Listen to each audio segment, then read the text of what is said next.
오늘 우리에게 주신 하나님의 말씀은 데살로니가 전서 1장 1절부터 10절까지의 말씀입니다. 우리 같이 함께 읽도록 하겠습니다.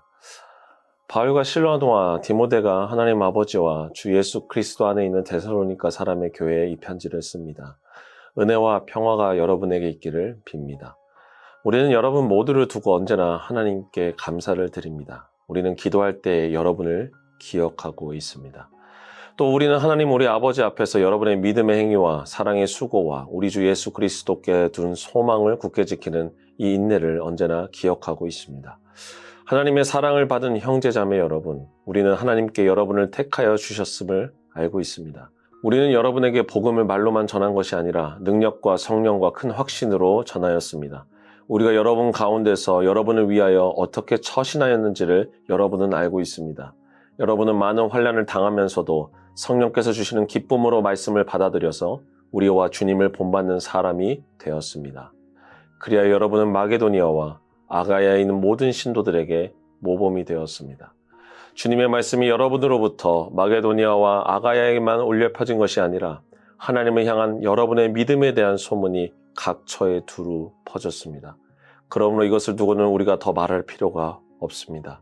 그들은 우리를 두고 이야기합니다. 우리가 여러분을 찾아갔을 때 여러분이 우리를 어떻게 영접했는지, 어떻게 해서 여러분이 우상을 버리고 하나님께로 돌아와서 살아계시고 참되신 하나님을 섬기며 또 하나님께서 죽은 사람들 가운데서 살리신 그 아들 곧 장차 내릴 진노에서 우리를 건져주실 예수께서 하늘로부터 오시기를 기다리시는지를 그들은 말합니다. 오늘 성경의 배경이 되는 데살로니가는 주전 315년에 마게도니아 왕국의 수도로 처음 창건되었습니다. 그러다 주전 146년에 로마가 이 도시를 점령한 후 마게도니아 지방의 수도로 정해졌습니다. 이 지역은 지리적으로 중요한 위치에 있었기 때문에 로마 시대에도 매우 풍요로운 도시 중 하나였습니다. 그런 데살로니가 안에는 여신 로마를 숭배하는 제국 숭배 사상이 있었는데 줄리어스 시저를 신으로 그의 후계자였던 옥타비아누스를 신의 아들로 숭배하는 그러한 종교가 만연해 있었습니다. 그런 데살로니가에 사도 바울이 처음 도착하게 된 것은 2차 선교 여행 중 아시아에서 환상을 보았을 때입니다. 우리 사도행전 16장 9절과 10절을 같이 읽도록 하겠습니다. 여기서 밤에 바울에게 환상이 나타났는데 마게도니아 사람 하나가 바울 앞에 서서 마게도니아로 건너와서 우리를 도와주십시오 하고 간청하였다. 그 환상을 바울이 본 뒤에 우리는 곧 마게도니아로 건너가려고 하였다. 우리는 마게도니아 사람들에게 복음을 전하기 위하여 하나님께서 우리를 부르신 것이라고 확신하였기 때문이다. 마게도니아로 건너와서 우리를 도우라. 환상 속에서 마게도니아 사람이 사도 바울에게 도움을 청했습니다. 사도 바울은 이러한 환상이 주님께서 자신이 어디를 먼저 가야 하는지 알려주셨다라는 확신을 얻어 지금의 튀르키예에 속한 아시아로 가지 않고 마게도니아로 발걸음을 옮기게 됩니다. 그때 마게도니아의 첫성 빌립보에 도착한 사도 바울은 그곳에서 심한 핍박을 받게 됩니다. 사도 바울이 전한 복음이 로마의 정신과 어긋난다는 이유로 그는 감옥에 갇히게 됩니다. 사도행전에 의하면 감옥에 갇힌 사도 바울은 한밤중에 일어난 지진 덕분에 감옥에서 탈출하게 됩니다. 그리고 오늘 본문의 배경이 되는 데살로니가로 이동하게 되죠. 이런 상황 가운데 사도 바울은 데살로니가에서 3주 동안 3번의 안식일에 유대회당에서 복음을 선포했습니다. 바울은 어디를 가든 그곳에 유대회당이 있는지를 살피는 습관이 있었습니다. 만약 새로운 도시에 유대회당이 있으면 그는 어김없이 그곳에 가서 안식일 예배를 드리면서 기회를 얻어 그 안식일에 선포된 구약 본문과 함께 복음을 전했습니다. 그렇게 짧은 시간 데살로니가의 말씀을 전한 사도 바울에게 훗날 소식이 하나 전해집니다. 그것은 바로 로마의 종교가 만연해 있던 이 데살로니가 지역에 복음의 씨앗이 심겨져 꽃을 피우고 있다는 기쁜 소식이었습니다. 너무나 짧은 시간이었기에 교회가 세워질 수 있을까? 성도들이 하나님 안에서 신앙을 잘 지킬 수 있을까? 그런 걱정 속에서 들려오는 이 데살로니가의 이야기는 사도 바울에게 너무나 큰 위로가 되었습니다. 우리 데살로니가 전서 1장 2절과 3절을 같이 읽도록 하겠습니다. 우리는 여러분 모두를 두고 언제나 하나님께 감사를 드립니다. 우리는 기도할 때 여러분을 기억하고 있습니다. 또 우리는 하나님 우리 아버지 앞에서 여러분의 믿음의 행위와 사랑의 수고와 우리 주 예수 그리스도께 둔 소망을 굳게 지키는 이 인내를 언제나 기억하고 있습니다.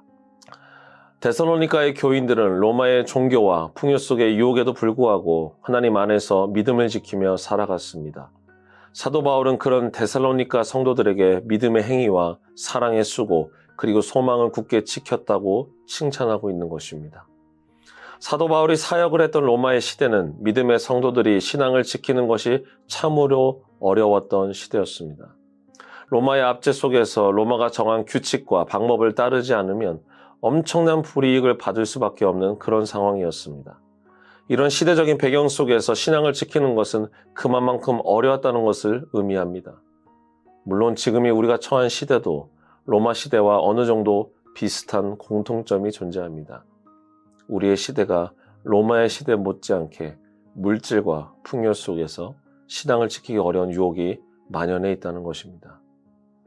여러분, 복음이 전파되지 않았던 곳에 경제적인 풍요와 자유가 있는 곳에는 반드시 죄악이 만연해집니다. 데살로니가 안에는 로마의 종교뿐만이 아니라 성적인 타락과 부패 그리고 술 취함이 그들 사회를 병들게 하고 있었습니다. 이런 영적 부패와 타락 속에서 믿음의 성도들이 소망과 사랑 그리고 믿음으로 신앙을 지키고 있다는 사실이 사도 바울에게는 너무나 큰 하나님의 위로로 다가왔다라는 말입니다. 그래서 사도 바울은 그들을 향해 이와 같이 이야기를 합니다. 우리 4절과 5절을 같이 읽도록 하겠습니다. 하나님의 사랑을 받은 형제자매 여러분, 우리는 하나님께서 여러분을 택하여 주셨음을 알고 있습니다. 우리는 여러분에게 복음을 말로만 전한 것이 아니라 능력과 성령과 큰 확신으로 전하였습니다. 우리가 여러분 가운데서 여러분을 위하여 어떻게 처신하였는지를 여러분은 알고 있습니다. 어떠한 상황 속에서 변치 않고 주님을 붙잡는 성도들에게 하나님께서 택하여 주셨다고 그는 이야기합니다. 이것은 데살로니가 성도들에게 그리고 사도 바울에게 임하신 하나님의 절대 주권적인 은혜였습니다. 우리가 하나님을 선택한 것이 아니라 하나님께서 우리를 선택하셨다. 이것이 초기 교회를 이루었던 성도들의 신앙 고백이었습니다. 교회는 이러한 부르심을 받은 자들의 모임이었습니다. 초기 교회는 건물도 어떠한 제도도 준비되지 않았던 시대였습니다. 그러나 그들이 유혹과 핍박 속에서 신앙을 지킬 수 있었던 것은 제도도 건물도 아니었습니다. 그들의 신앙 고백, 하나님이 우리를 부르셨다. 이러한 확신이 그들로 하여금 어떠한 상황 속에서도 변치 않은 믿음을 갖도록 했다는 것입니다. 또한 초기의 성도들은 복음을 전할 때 그저 말로만 전하지 않았습니다. 그들이 전했던 복음은 단순히 문장으로 이루어진 이야기가 아니라 한 사람의 인생을 바꾸는 하나님의 능력이 가득한 복음이었고 선포 그 자체였다는 것입니다. 우리 주변에 이와 같은 복음에 대한 뜨거운 마음을 가진 성도님들의 이야기가 많이 있습니다. 어떤 권사님들의 이야기를 들으면 하나님에 대해 몰랐던 이야기들에 대해 우리는 관심을 가지게 됩니다. 어떤 장로님의 이야기를 새가족들이 들을 때 그 새가족들의 마음이 열리기 시작합니다. 이러한 일들이 일어나는 이유가 무엇일까요? 그런 분들은 복음을 말로만 전하는 것이 아니라 자신의 삶 속에서 너무나 뚜렷하게 역사하시는 하나님을 전했기 때문입니다. 사도 바울은 이러한 복음 전함을 하나님의 능력이 함께하는 성령의 임재 사건이라고 이야기하고 있습니다. 사랑하는 미랄의 성도 여러분, 데살로니가 성도들은 어떠한 핍박과 두려움이 온다 할지라도 주저하지 않고 담대하게 예수 그리스도를 전했습니다. 복음으로 세워진 교회 안에 이러한 성도들의 고백이 모여 어두운 도시를 밝게 하는 빛과 소금의 공동체가 되었다는 것입니다. 사도 바울은 이러한 성도들의 모습이 다른 교회, 다른 지역의 성도들의 모범이 되고 도전이 되었다라고 말합니다. 우리 마지막으로 8절을 같이 읽도록 하겠습니다. 주님의 말씀이 여러분으로부터 마게도니아와 아가야에만 울려 퍼진 것이 아니라 하나님을 향한 여러분의 믿음에 대한 소문이 각처에 두루 퍼졌습니다. 그러므로 이것을 두고는 우리가 더 말할 필요가 없습니다. 바라기는 우리 미랄의 성도님들의 삶의 이야기가 복음이 전해지는 이 예배 가운데 오늘 데살로니가의 이야기가 마게도냐와 아가야를 넘어 각처에 두루 퍼졌던 것처럼 우리가 사랑하는 복음이 이곳 토론토, 그리고 토론토를 넘어 캐나다 안에 온전히 전해질 수 있기를 간절히 소망합니다. 우리 함께 기도하도록 하겠습니다. 사랑의 하나님 아버지, 감사합니다. 오늘 데살로니가 성도들을 통하여 참 어려운 시대 가운데서도 믿음을 지키며 살아가는 이야기를 알 수 있게 되었습니다. 그들 안에는 하나님이 자신들을 부르셨다라는 큰 확신이 있었습니다. 그 큰 확신 가운데 그들은 가만히 있지 않고 복음을 전하며 살아갔습니다.